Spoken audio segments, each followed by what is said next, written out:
याच ज्या ज्या मुद्द्यांच्या आधारे तुम्ही आता निवडणुकीच्या मैदानामध्ये आहात, जर समजा आपण थोडंसं मागे गेलो तर असं लक्षात येतं की हेच सगळे मुद्दे एकेकाळी काँग्रेसबद्दल बोलले जायचे।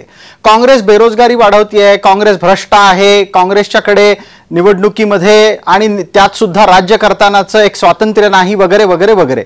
थोडक्यात काय, प्रत्येक जण आपल्या भूमिका बदलल्यानंतर आपल्या किंवा जागा बदलल्याच्या नंतर वक्तव्य बदलतो असं दिसतंय का?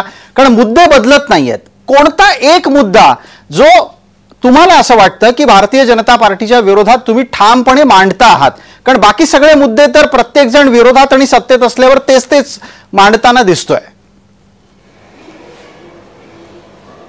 नाही, म्हणून आपण या मुद्द्यांचा विचार करताना कुठेतरी ऑथेंटिक माहिती आकडेवारीच्या आधारावर आपण बोललं पाहिजे। आमचा आरोप आहे की नरेंद्र मोदींच्या कार्यकाळामध्ये अर्थव्यवस्था ही संथ पडलेली आहे, मंदावलेली आहे आणि जर मनमोहन सिंग यांच्या गतीने जर या 10 वर्षात विकास झाला असता तर भारताची अर्थव्यवस्था 5व्या क्रमांकावर नसेल तर 3ऱ्या क्रमांकावर आली असती आणि त्यामुळे महागाई, बेरोजगारी सारखे प्रश्न उपस्थित झालेले आहेत।